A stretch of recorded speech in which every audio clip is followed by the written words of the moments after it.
All good? All right. Good morning, everybody, and welcome back to another episode of Real Graps. I'm your host, Joe Gierer, and we're officially back from spring break, ready to get going to the end of the semester. And everybody, please bear with me if you're watching this, because obviously it's been a couple weeks, so I might be a little bit rusty, and I'm a little tired as well. But regardless, we move forward. I hope everybody's having a wonderful day or had a wonderful day, depending on when you're watching this. But there's a lot to talk about in the world of professional wrestling because, you know, we left off, I believe, with predictions for myself about NXT Roadblock, which I think took place on March 11th officially, here at the theater at Madison Square Garden, which is an event I attended myself. I thought it was wonderful. They did a great job. It was probably the best wrestling show I've been at, although I've been at very limited few because I didn't go for a very long, extended period of time, but it was definitely a very fun show to be at and very entertaining. Some legends around, the Hardy Boys, obviously. And just in case you're not up to date, I'll quickly recap that event. You had the Hardys defend their TNA tag titles against Fraxium, and they won. So the Hardy Boys retained. That followed up with a match between Roxanne Perez and Jordan Grace, which is possibly Roxanne's last match on the NXT brand. Jordan Grace got a good win there. Oba Femi defended successfully his NXT championship against Moose from TNA, their X Division champion. So he retained. And then you had this big New York City street fight they did between Ethan Page and Javon Evans, which I remember being wrong on. I thought Ethan Page was going to win again, but Javon Evans got the job done. So he finally picked up that big win over Ethan Page that he was desperately needing and missing. And then in your main event, you had a title for title match, champion versus champion, Julia versus Stephanie Vaquer. And as we predicted on this show, Stephanie Vaquer came out with the win and became the first women's double champion in NXT history, which is not really that big of a surprise considering they've only had two belts for about a year now. But regardless, Stephanie Vaquer making history as she said she would. And I think it had something to do with Julia's injury. Like we said on this show, there was a report that Julia had some sort of injury that she had to rehab.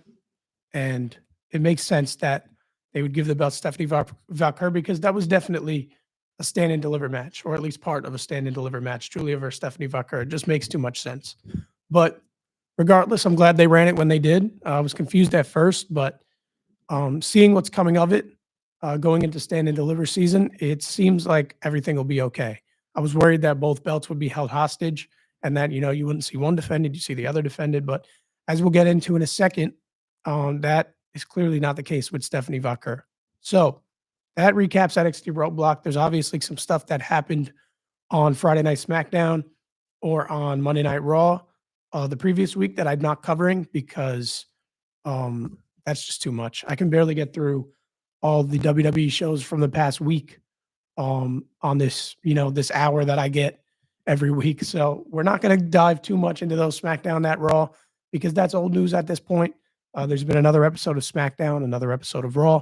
So we'll be diving more into those two, along with, we'll cover some stuff if necessary from the past 2 weeks on SmackDown and Raw. But for the sake of the show, we're not going to focus extensively on it because I just feel it's irrelevant at this point. Maybe not irrelevant, but it's not as relevant as the recent stuff that happened, obviously. But nonetheless, we move. To start with NXT from last week, it opened with a championship match. You had Chelsea Green defend her United States Championship against Sol Ruca, which I didn't really think Sol Ruca was going to win, considering she's an NXT superstar who's never been up on the main roster. But Sol Ruca winning the championship and that having been like her introduction to the main roster, I would have been on board with. I feel like she's a really good performer, one of the best in-ring women on NXT, and she has that beautiful finisher, the Soul Snatcher, which is one of my favorite in the business. So they had a good match. They had a good go at it. But ultimately, it was Chelsea Green that retained the United States Championship. As for what comes next for her, I'm not too sure. For Sol Ruca, I'm not too sure as well. Only time will tell going into Stand and Deliver and WrestleMania. But It was a nice opening match, and yeah, I was fine with the result. I mean, like I said, I didn't really expect Sol Ruka to win, but nonetheless, Chelsea Green retained. There's this backstage segment they had in the locker room area with Trick Williams and Javon Evans, which seems to be a feud or at least some tension that they've been building up over these past few weeks, maybe month. And Trick just seems to be closer and closer to hitting that breaking point and eventually turning heel, it seems. And he told Javon Evans pulled up on him after roadblock. He got jumped by that mystery four from the performance center. And, you know, he pulled up on Trick in the locker room and told him, basically, I understand it now. I know what you're talking about. I know what you're going through. And Trick just simply put it, he said, you ain't me and you ain't never gonna be me. You ain't champ, you ain't never gonna be champ. So it seems that like Trick is just fed up. He just wants that belt back. And he's done with this whole making friends fade. Because if you go back last year, he and Devon were real cool and they would consider themselves good friends on TV. But nowadays, it just seems like Trick is moving further away from that. I think he dropped a line in that promo where he said, "What? Since we got dreads, we supposed to be friends?" So, yeah, Trick and Javon Evans clearly ain't friends no more, or at least in Trick's eyes, they're not. And he's just starting to snap on everybody left and right because it seems like he's reaching that boiling point, and all he wants is to get his championship back and to deal with Eddie Thorpe. Um, so that was that. That was a little quick backstage segment, just building more tension between the two. Then Stephanie Vaquer came out to cut an in-ring promo, and she was interrupted by Jordan Grace, which I think most people assume will be the stand and deliver title match. But almost immediately upon coming out, Jordan Grace got laid out by Jada Parker, and Jada Parker entered the ring, cut a promo, and challenged Stephanie Vaquer for the NXT Women's Championship at a later date, next week, whatever it may be. She didn't give a date when she challenged her, but Jada Parker came out, challenged her for the belt, and that's the match they ended up going with, as we'll talk about a little bit later in the show. Not too long, but a little bit later. Josh Briggs and Inamura had a match against Hank and Tank where they picked up a good win, and Hank and Tank were a little disgruntled after because they took the advice they got from the Hardy Boys and ran with it, and it didn't work. So some character development to come about for Hank and Tank, but Briggs and Namora picked up a win and clearly remain to be a force in that tag team division. Now, Ridge Holland and Eddie Thorpe had a little backstage segment where they realized they have some stuff in common and feel like they've been quote unquote shafted by the WWE, the rest of the roster. So maybe a little bit of an alliance there going forward, heel on heel. But then they both vowed to get their, to deal with their respective matchups that night and handle their business, because Eddie Thorpe had an underground match against Trick Williams, and Ridge Holland had an upcoming singles match against Ricky Starks, his first singles match in NXT. Tony D'Angelo was attacked during a tag match, 6-man tag, mixed tag. He was attacked by that mystery group, the 4PC athletes backstage, and it was shown on the screen, so it caught the attention of the family, being Rizzo, Stax Lorenzo, and Luca Crucifino, and that distracted them from the task at hand, and they ended up losing to the Culling, which is this new Sean Spears group, their official name that I think got coined officially at Roadblock. I think that was the first time they introduced an actual name for this faction, but it was Brooks Jensen, Nico Vance, and Izzy Dame picking up the win in that mixed tag off the distraction by the mystery group.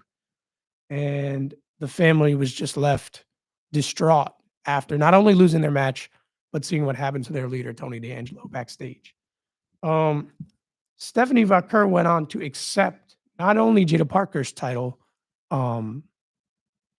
match, but she also accepted a challenge from Fallon Henley, who's been going around seeking a rematch ever since she lost that Women's North American Championship.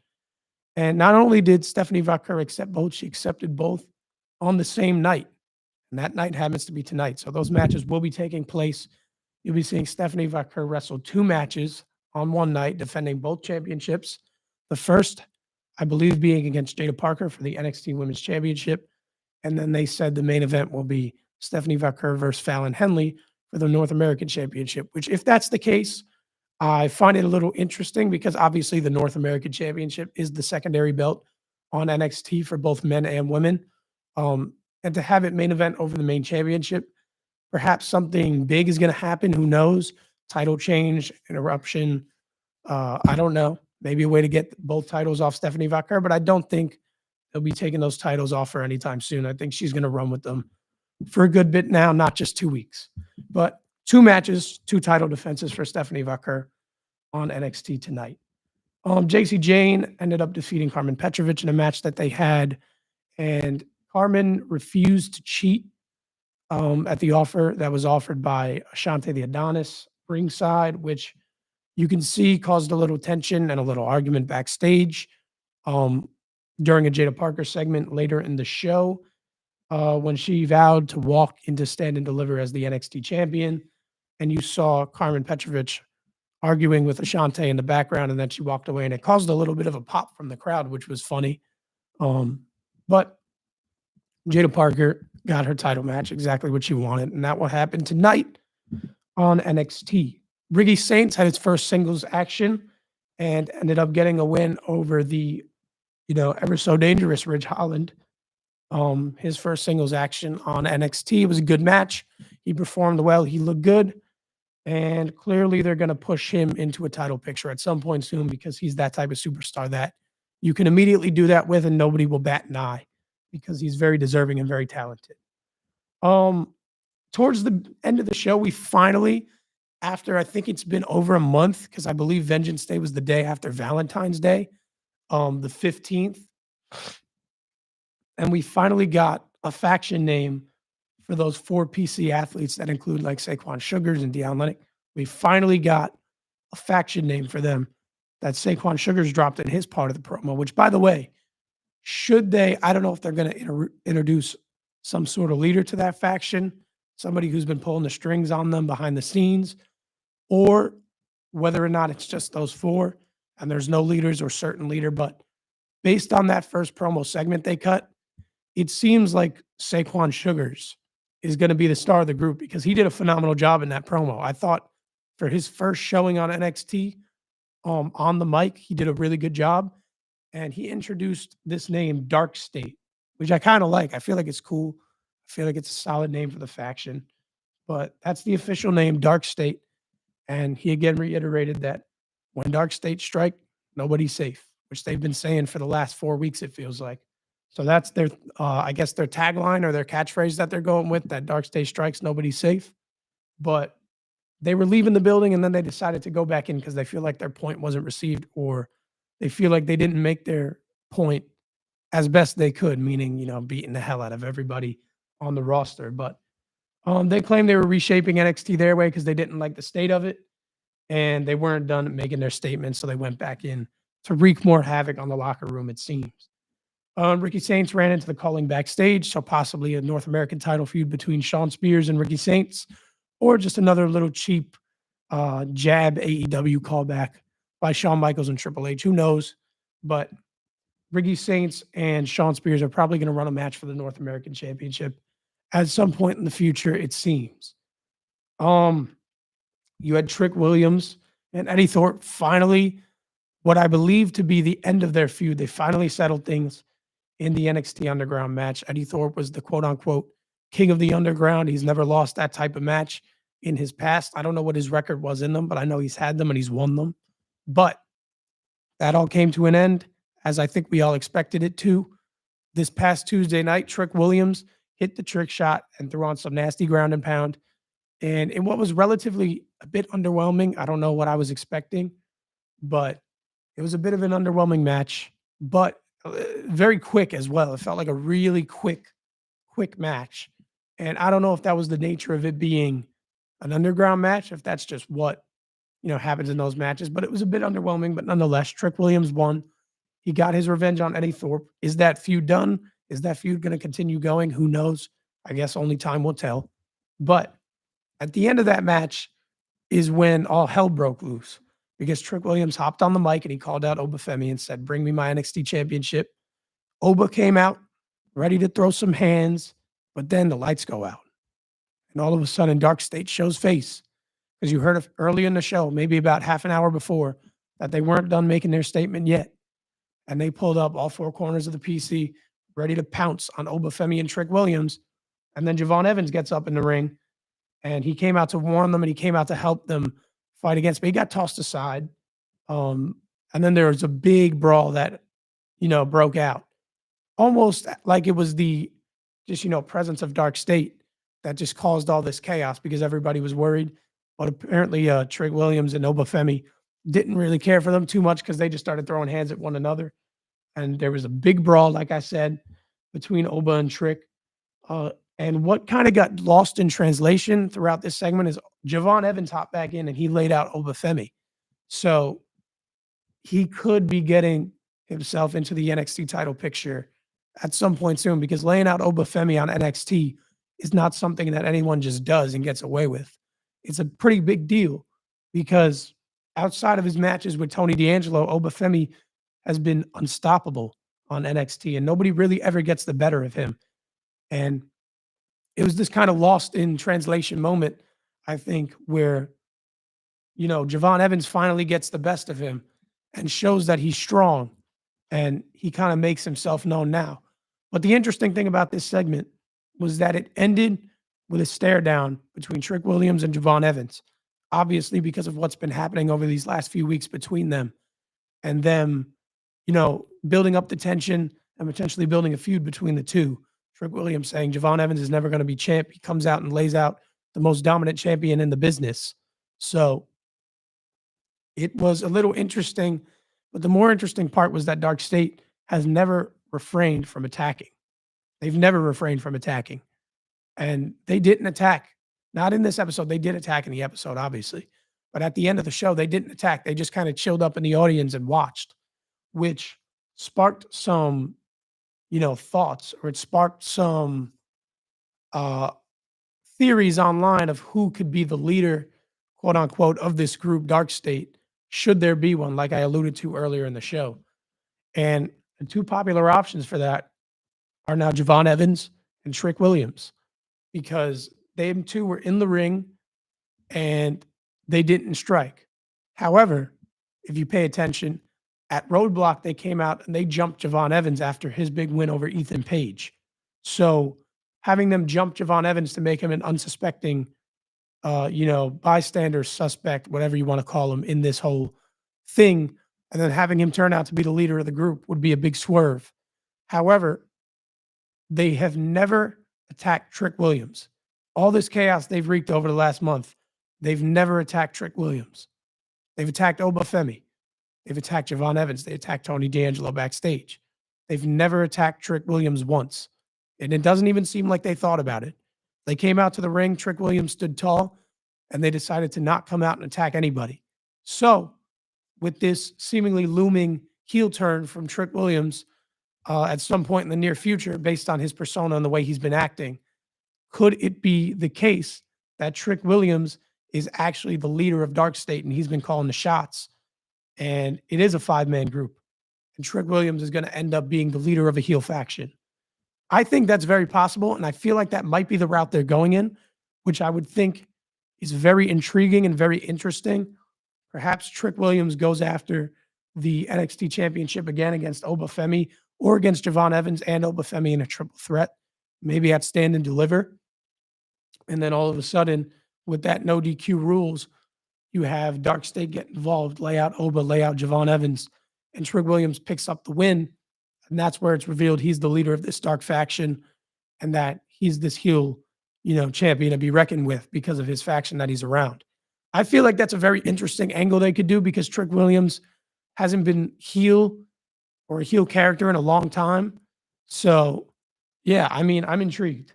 And I like the way that NXT was booked. NXT, to be clear, might be my favorite show of all three right now for WWE. And you could include 4 if you include Evolve. It just started. I've been watching it. It's not something we should cover up here because there's no real big storylines, except shout out Trill London, formerly known as Trill Williams, former NFL player. I don't know why I'm throwing this in, but I went to Stepinac in White Plains. It's about 10 minutes away from here. Trill Williams also went there. So I find it cool that somebody from my high school is now working for the WWE because obviously that's a dream I would have. But shout out to London on Evolve. But of the shows that WWE does right now, I would say that NXT is my favorite, followed by Raw, followed by SmackDown. And I don't know if that's a hot take, but you could say Raw is your favorite. Raw's been doing really well recently. I don't think SmackDown's anyone's favorite because it's been the most weekly booked of the show. Not weekly as in every week, you know what I'm saying? Like weekly as in not strong, booked of the shows. But NXT last week, they did a good job with their booking. Very quickly, I just want to remind everyone to make sure to follow WIUR Gales Radio on Instagram at WIUR_Gales Radio for all club updates and more. Now to get into main roster stuff for this past week on SmackDown, it opened up with a promo battle between Randy Orton and Kevin Owens, and Kevin Owens came out and cut this funny promo. If you think about it, he said, "Randy, you're not deserving of what I did to you finally after, 2 months, 3 months, 4 months, whatever it's been since that whole pile driver situation happened on SmackDown." Yeah, Kevin Owens apologized and he said, "Me and you should come back together and tag up and go for the tag titles at WrestleMania." Obviously, an asinine thing to suggest, given the state of what's happened between the two in recent months. So obviously, Randy told him to quote unquote shove it up his ass, and I'm pretty sure I'm allowed to say that. And he challenged him to a match at WrestleMania and promised him that he was going to punt his head pretty much as hard as he can. As he alluded to, I think the week before, he said that he was the best punter in the WWE, better than Pat McAfee. So Kevin Owens and Randy Orton became an official WrestleMania 41 match. And I believe it was the first WrestleMania 41 match announced that was not a world title match. So officially the ball gets rolling on WrestleMania weekend here because it seemed real slow. We're only about 3 weeks away right now.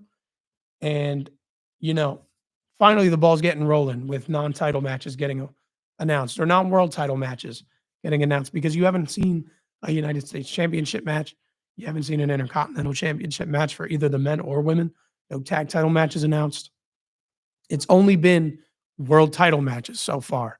So they're finally picking it up and getting the ball rolling on everything else WrestleMania with Kevin Owens and Randy Orton, which was a match that we assumed we'd see.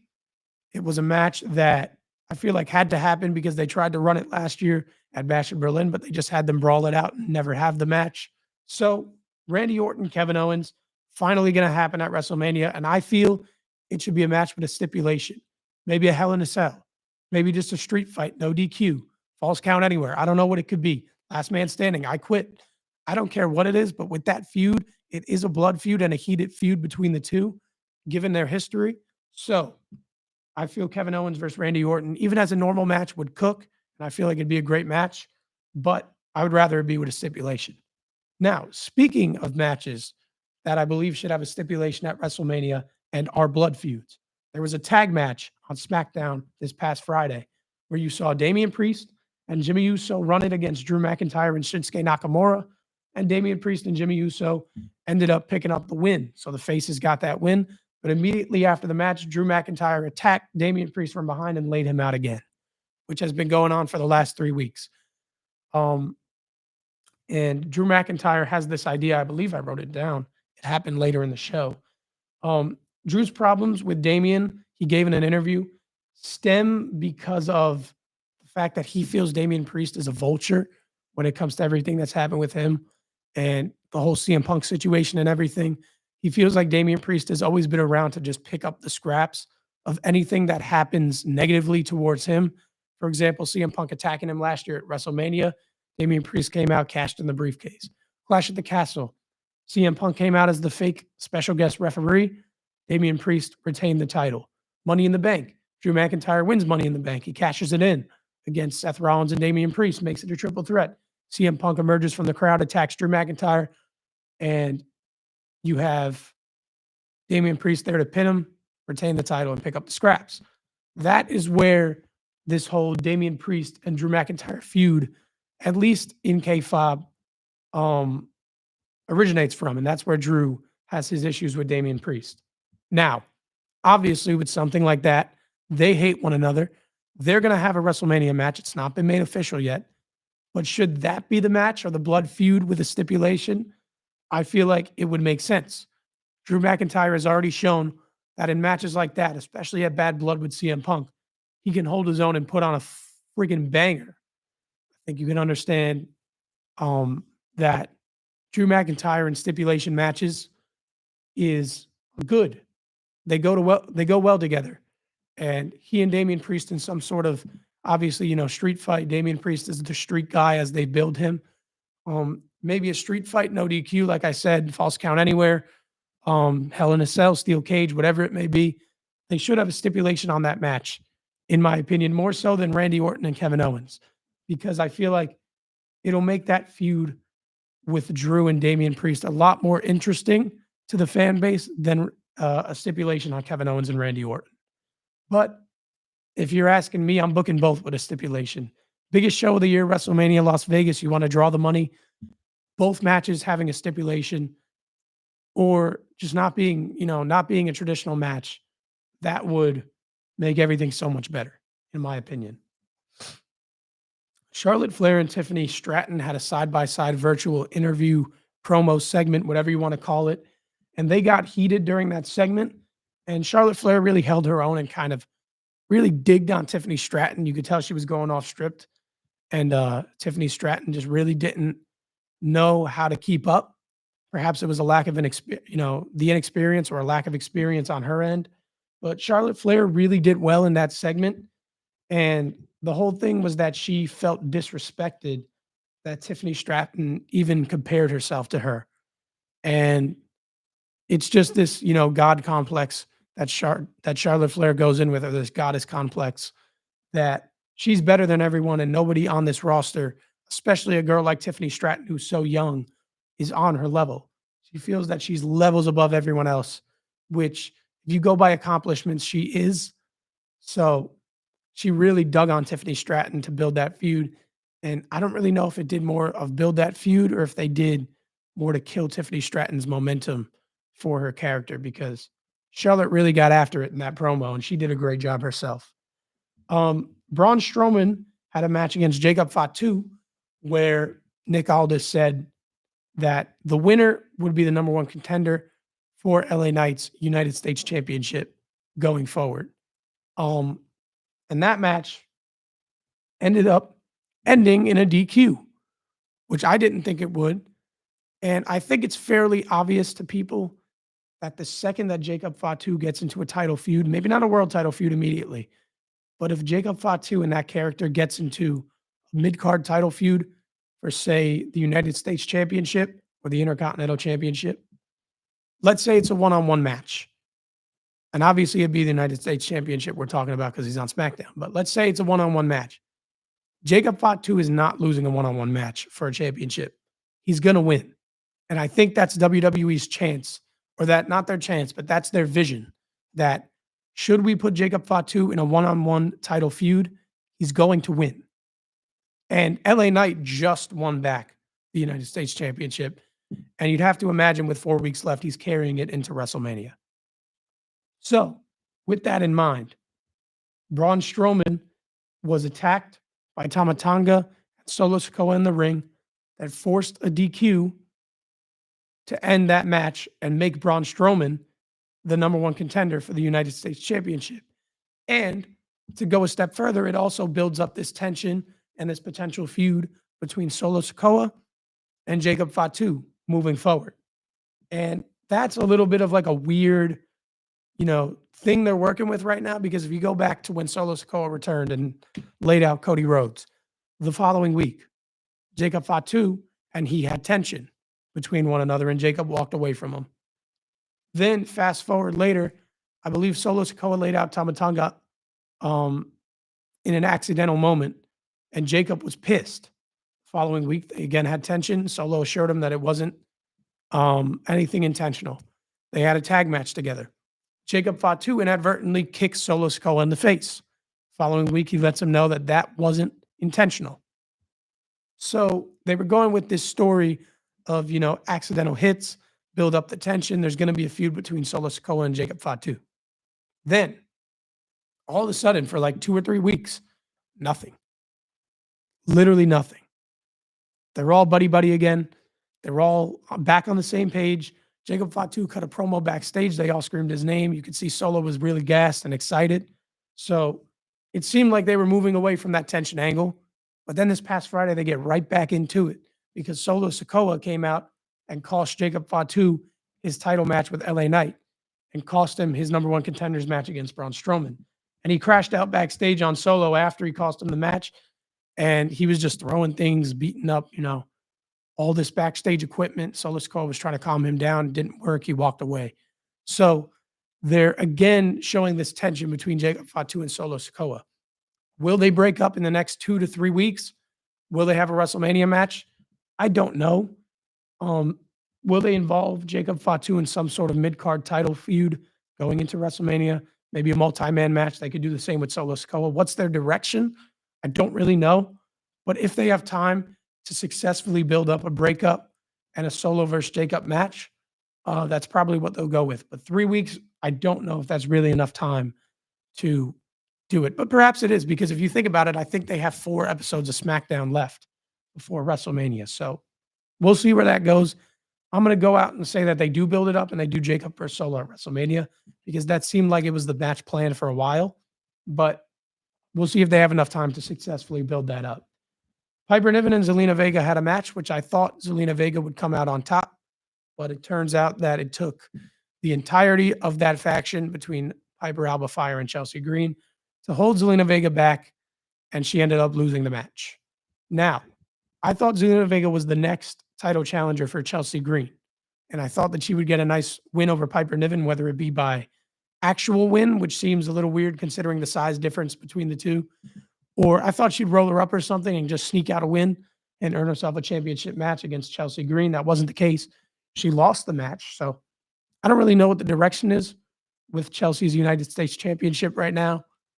I don't know what the direction is for Zelina Vega herself. I'm sure she's going to go on a redemption arc and end up getting that title shot at some point.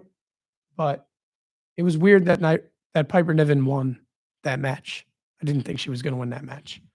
Liv Morgan and Jade Cargill had a match to which Naomi ended up getting involved, distracting Jade Cargill, and Liv Morgan picked up the win. Liv Morgan became the first woman on the roster to pin Jade Cargill in singles action since she debuted, which is a big deal because they're building her up as this unstoppable, big, brawlic force. And Liv Morgan just quietly pins Bianca Belair. She quietly pins Rhea Ripley multiple times. She pins Jade Cargill. She pins Naomi. She pins Nia Jax. She pinned Tiffany Stratton, I believe. She has pinned in the last year all these top women, which I see the complaints online, and I kind of agree with them that what is Liv's direction going into WrestleMania? She wasn't on WrestleMania last year. And again, this year, 3 weeks out, less than a month away, she has no direction. Like, she has no feud that it seems like she's going into. But whatever it may be, whatever the plan is, Liv Morgan should not be missing WrestleMania this year. She should definitely be on the card, and I wouldn't mind her being in a primetime spot because she has arguably been the best women's superstar on the roster in the past year, in the past 12 months. She's done phenomenal work all around. She held the world title to the best of her abilities and her booking because for some reason, she won it off Becky Lynch. She defended against Zelina Vega. Instantly, Rhea Ripley gets thrown back in the picture, which was a good feud. It was a feud they definitely should have run, but the way they ran it was wrong. They had it go on for about 6 months. Why is it going on for 6 months, 4 months, whatever it was? I think it was August, the entirety of August to the beginning of January. So yeah, maybe a 4-month feud. And they booked it horribly. It's not her fault. I think she did the best that she could have with that women's world title reign. And ever since she lost the belt, she's been doing a phenomenal job herself in, her in-ring work, her promo work, her heel work in general as a character overall.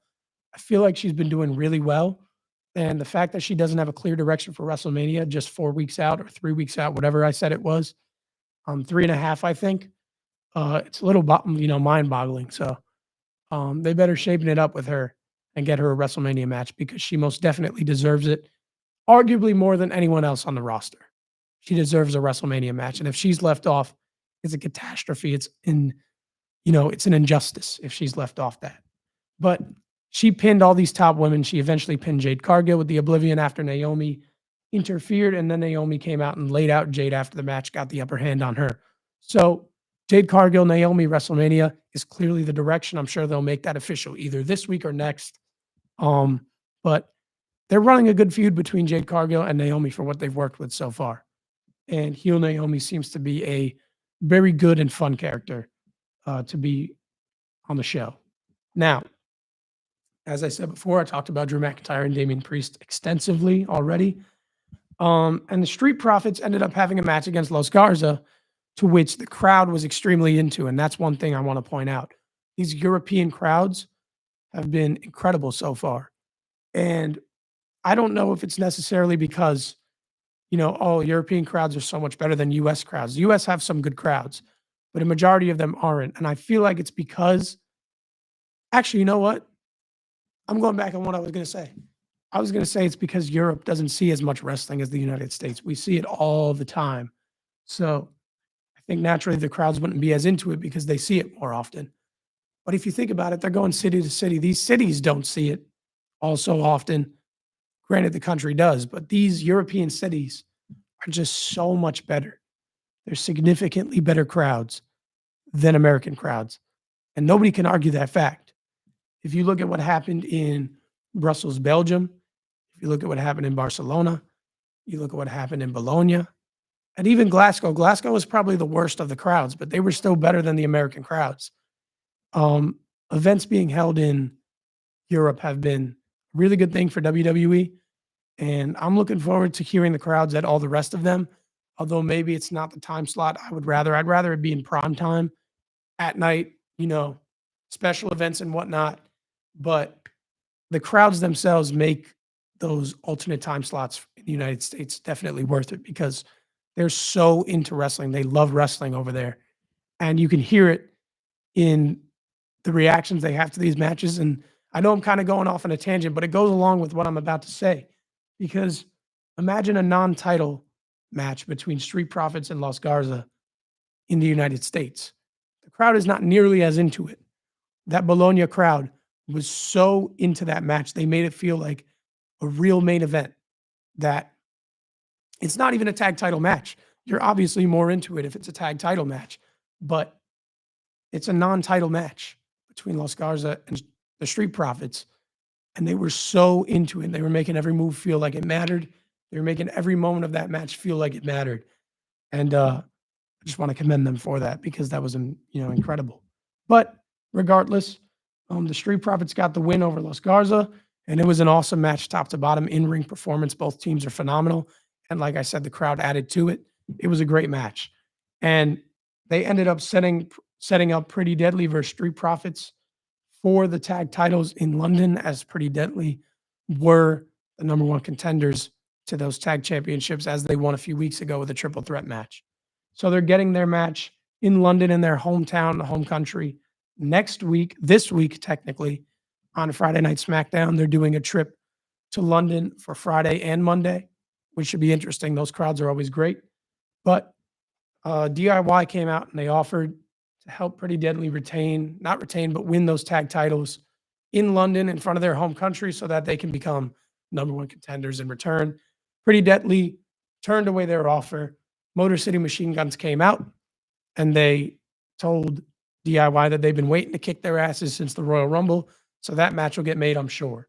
But Pretty Deadly versus Street Profits in London this Friday is official. The show ended with the return of Roman Reigns. He came out, cut a promo on Seth Rollins and CM Punk. He said that CM Punk screwed him at the Royal Rumble, so on Monday he screwed CM Punk. Seth Rollins tried to kill him at the Royal Rumble, so on Monday at MSG he tried to kill Seth Rollins. And then Seth Rollins came out. He told him that he should have let him end CM Punk. CM Punk came out. He cut a promo on Roman Reigns, called him a dummy, said that the Royal Rumble is every man for themselves. I didn't cost you anything. And then he planted this seed in Roman's head that it was Paul Heyman he should be worried about because Paul Heyman is his friend, not only Roman Reigns' is wise man. And that got in his head. A big brawl ensued. They all stood tall at one point or another, and they finally made that triple threat match that we've been envisioning official for WrestleMania. Seth Rollins versus CM Punk versus Roman Reigns. Could it main event night one? Most definitely it could. Will it main event night one?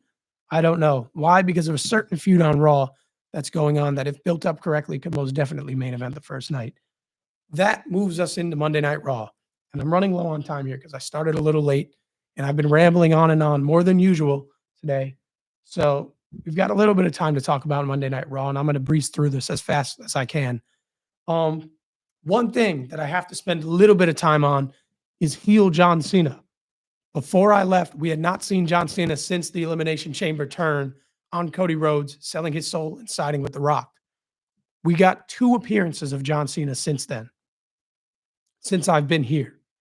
And heel John Cena is phenomenal so far.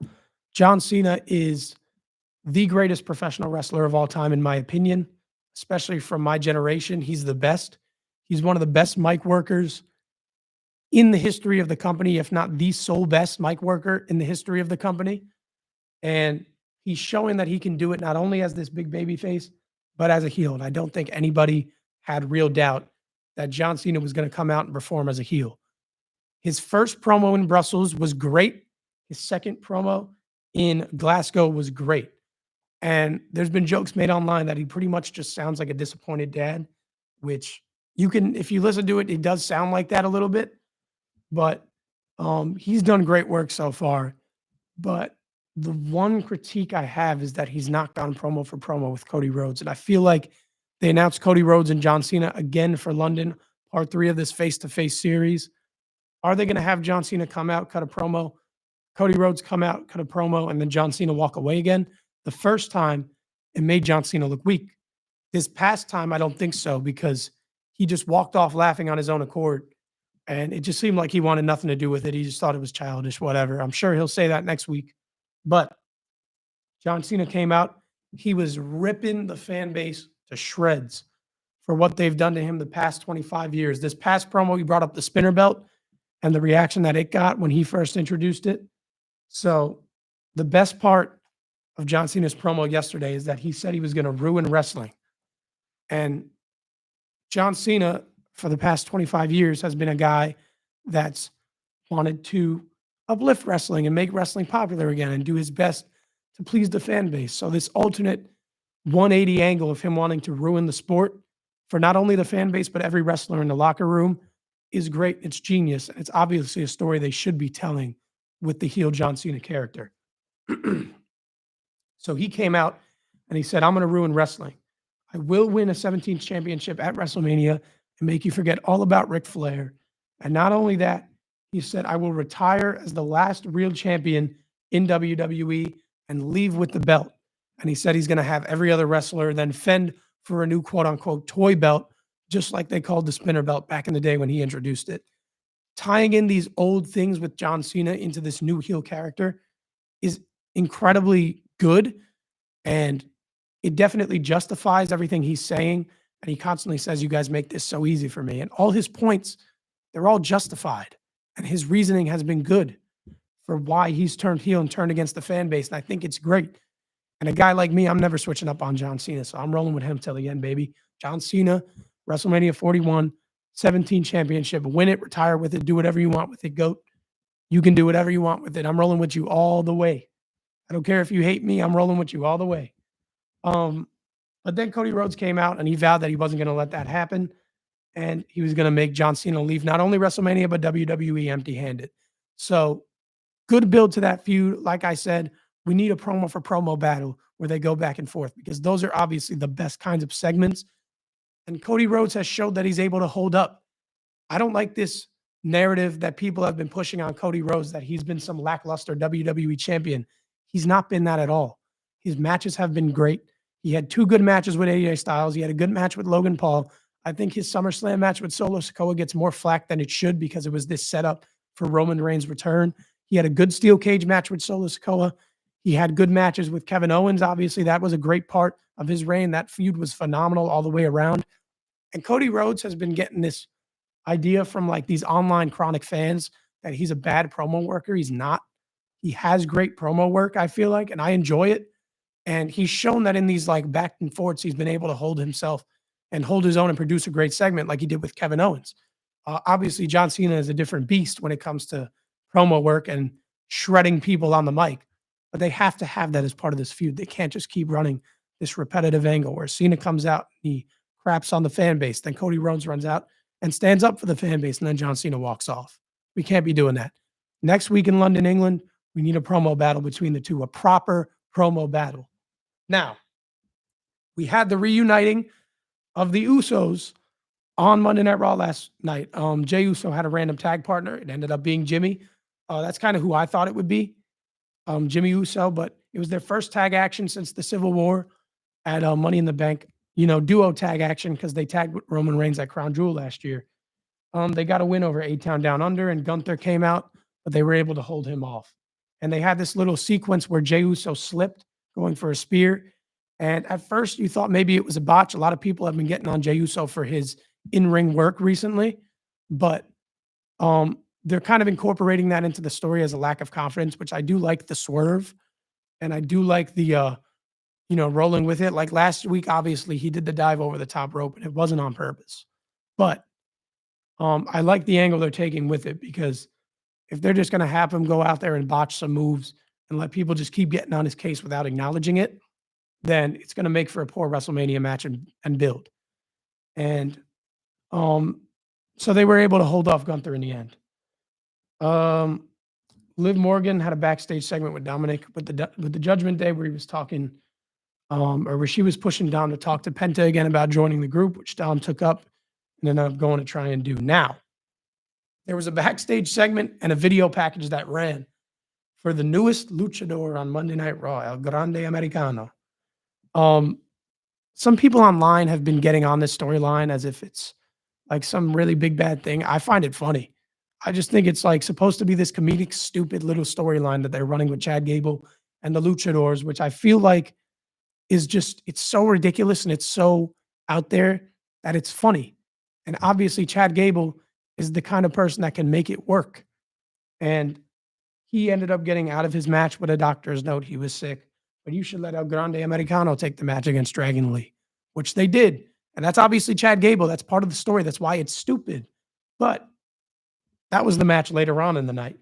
Lyra Valkyria defeated Raquel Rodriguez and retained her IC title. And when Liv Morgan came in to jump her at the end of the match, Bayley came out and helped fend off Raquel and Liv. That could have maybe been a way to just get Bayley back on TV in Glasgow, because they love her over there and they love her in Europe. They do that "Hey Bayley" chant every time that she's over there. But could it be like a potential match like at WrestleMania, as long as it gives them direction, because all of them don't have direction right now? I would be fine with it. But Bayley ended up coming out and saving Lyra Valkyria from the beating. This was a great segment, and I'm so grateful that they introduced Jimmy Uso into this Jey and Gunther storyline, because it really helped spice it up a little bit. Jimmy Uso cut a great promo backstage with Jey Uso and told him, "You ain't beating Gunther at WrestleMania if you're acting like this. If you have this lack of confidence that's been about you these last few weeks, you are not beating Gunther at WrestleMania. I need right-hand man Jey Uso. I need Crash Out Jey. I need main event Jey. I need the Royal Rumble winner Jey Uso. That's who I need." Jimmy Uso was acting like this great hype man. He was showing why he's so good on the mic. And a lot of people have said he's better than Jey on the mic, and I agree with them. Jimmy is great on the mic.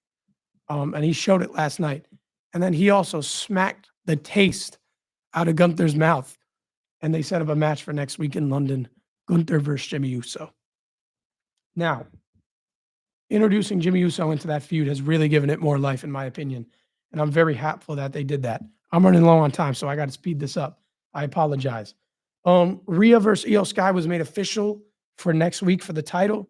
The winner has ended up facing Bianca Belair at WrestleMania, and they got into another brawl where Bianca Belair stood tall. Rhea stood tall last week. Io stood tall the week before. Now Bianca stood tall. That's obviously still going to be a triple threat, but they set up this match next week between Rhea and Io Sky. The New Day went backstage. They said they want the tag titles, and Bianca Belair was announced as the special guest referee for the title match next week, which I think should add a nice, interesting twist to that feud. There was also an Ivy Nile hype package that I missed on first watch, but I saw afterwards, and I'm excited about that, and I'm happy about that because I feel she's a really good in-ring worker. Um, Ivy Nile is very underrated. I feel like if she got a good proper throw into that mid-card title feud mix, although she already had a match, but if she gets a proper throw in, I don't mind seeing her more on TV because I feel like she's actually very good. El Grande Americano defeated Dragon Lee in his quote unquote debut match by unmasking him and pulling the old heel move against the luchadors who don't want to be unmasked. But he got a good win there against Dragon Lee in his debut match, quote unquote. There was a contract signing announced by CM Punk for CM Punk, Rollins, and Roman in London on Friday. And Punk also said that he brought them both into the business. They wouldn't be here without me. I can't wait to take them both out of it. So that's obviously going to be a well-built up feud between three top guys on the roster. Logan Paul had a little video that he sent in that aired on Monday Night Raw, where he said he was going to be in London next week to call out AJ Styles. Logan Paul versus AJ Styles at Mania will be made official by next week. I'm sure of it. You'll see Gunther versus Jimmy Uso. Cena and Cody Rhodes will be face-to-face, and you get Rhea versus Io Part 2 for the Women's Championship with Bianca Belair as the special guest referee. In your Raw main event, Braun Breaker defended against Penta, which was a match that everybody wanted to see, and it finally happened. However, it did not end definitively like everybody wanted it to because the Judgment Day came out to potentially help Penta win, and all they did was cost him the match. They ended up attacking Braun Breaker. Dominic, I believe it was, caused the disqualification with interference, which in turn had Braun retain the IC championship. And they tried to have Penta hit Braun Breaker with a chair, but he simply declined that offer by tossing it at Dom and super kicking it into his face. And then Finn Balor came out and laid out the field and stood tall. So I'm sure there will be some sort of WrestleMania match, maybe a multi-man match between all of them. For NXT tonight, you have Stephanie Vaquer defending twice against Jada Parker, the NXT Women's Championship. She's defending the North American Championship against Fallon Henley. Both those matches, I'm sure one will open the show, one will close the show. And also announced on NXT last week, you have Lexis King defending his NXT Heritage Cup Championship against Javon Evans. Those three matches and more on NXT tonight on the CW. That's it for me this week. As always, I hope you guys have a great day, and I'll see you next week.